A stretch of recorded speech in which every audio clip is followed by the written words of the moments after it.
Welcome back to the Soft Life Sister podcast. My name is Zen, your host. I'm an international designer, a business and lifestyle consultant, and a soft life advocate. I really love helping people cultivate lives of peace, purpose, and intentional living.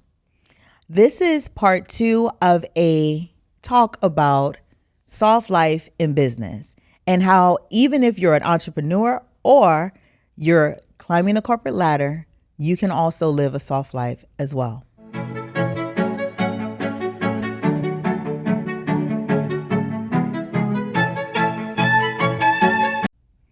In the first episode, we talked about what is soft life, what is hustle culture, and how we can begin to denounce hustle culture in order to embrace that soft life and still live a productive and successful life.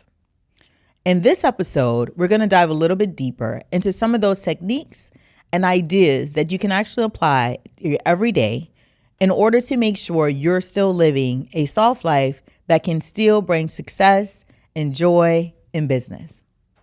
I have a couple of points I want to talk about today, and we're going to start with number 1, which is extremely important to me, is setting boundaries and prioritizing self-care.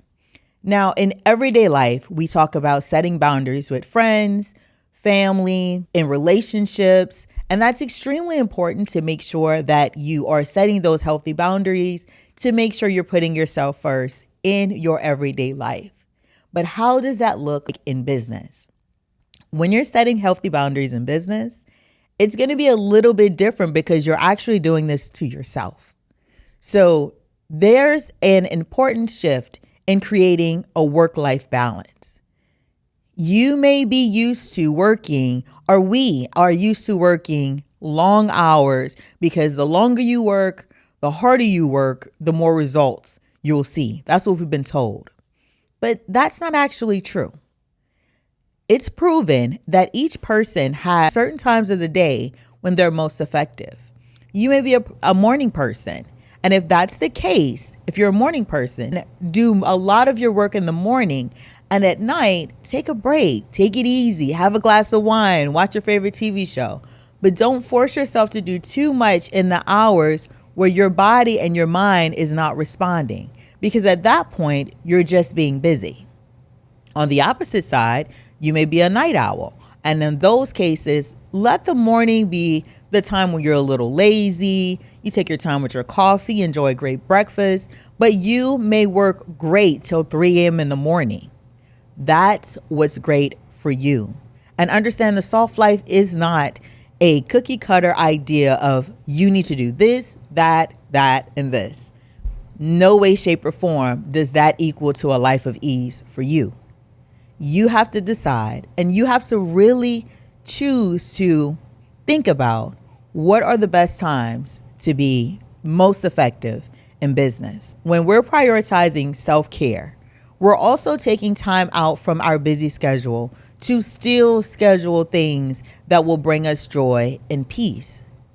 I know that it's statistically shown that most people do not even take vacations at this time. And I know for many entrepreneurs, you're working 24/7 because it's one thing when you work a 9 to 5 and you can get off on some cases, because many of you still work very hard on your corporate jobs as well. But as an entrepreneur, you know that there is no time off. You're the boss, you're the secretary, you're the janitor, you're everything in one. So it's very hard to see when you have time to make time for yourself. But it's imperative that you do. Because again, when you're worn out and you don't have the peace or even the joy to do your job anymore, the reason why you became an entrepreneur in the first place, it shows. It shows in your work. It shows in your attitude. It shows in the way you present yourself to the world. So that's just as important as your agenda for the day, as your outline for that meeting, as your creative project or the hairstyle or whatever different item that you provide for your customers. Making sure that you show up as the best version of yourself will also bring just as much response to your product, to your business as it would if you show up as a person that people aren't very happy to work with. You don't want to be the reason why your business fails. You want to know that you've put so much work and so much time into something, and the reason why it's going to be successful is because you did everything you can do, not because you didn't take the time to make time for yourself. The next topic that we want to talk about is really redefining success, because it kind of goes into what we were just speaking on. In redefining success, we shift from traditional metrics like money and titles to personal growth and well-being.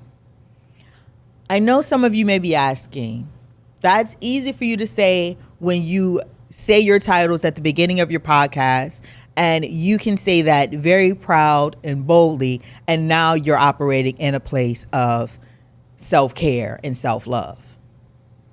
Honestly, a lot of those titles happened in the midst of me understanding what soft life was. In 2012 is when I was actually diagnosed with ovarian cancer, and I had to begin to make so many changes because stress basically ran my life at that point. And as many of you know, a lot of diseases, a lot of ailments and things are caused by stress. And we don't even think about it when we're putting that much stress on our bodies.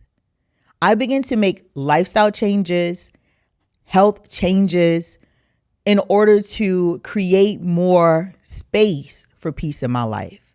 And it was during that downtime of me reconnecting with myself, choosing yoga, through meditation, through different tools like that, that I even begin to recognize that design was what I really wanted to do. So it was 4 years after that I was able to gain that title as an international designer. And I am continuing to become a better version of myself every day because I have a clear mind and I have the ability to be creative because I'm not boggled down with stress. You can do the same thing. Some of you have actually created an amazing career for yourself, and you got to the top and you realized that's not what you wanted at all. This is the time to refocus and allow yourself to realign with what's important to you so that you can live a life of purpose. I want to talk about one more point, and that's building a supportive network. A lot of times at the top, we do feel that we've done it by ourselves. We've created a very seamless approach to success where you can do it, you know what to do, you know how to put people in place, and you know how to create magic. But in order to be extremely successful, it takes two. The Bible tells us if two or more touch and agree, then he'll be in the midst. Not trying to get religious, but if you connect with other people that are on the same path you're on, it can actually catapult you into a better position in life. It can help you reduce anxiety. It can give you more joy. It can give you more peace. And it can really align you to some of the things that you may have struggled with before. Sometimes it takes a second pair of eyes to look at something, to recognize what actually is important. I am an advocate as well for community. And I know that it may seem, especially if you're extremely successful, that there's not many people that will support you along your journey. Well, that's why I'm here. I want to make sure that you are receiving as much happiness and love that you can in order to continue on this path. And the community that we're building here with Soft Life Sisters is here to support you in any way possible.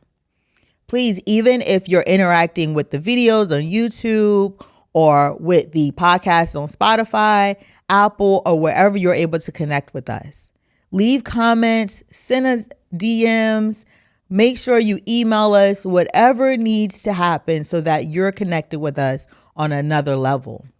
And if you're here in Nashville, we do host Luxury with Friends events where we allow the women of our community to come together and men so that they can have some type of community, be able to relax and enjoy themselves in beautiful environments and still live in a space where they can be themselves. I hope you guys were able to really enjoy the Soft Life Sister podcast on Soft Life and Business. We will continue on in a few other series, like confidence, joy, peace, and how we can bring balance to everyday life. If you have some topics that you would like to hear, please send it to us. I love to hear from you guys, and I love to make sure that I'm giving you what best serves for your soft life journey. Again, thank you for being here. We appreciate you. We love you. And until we meet again,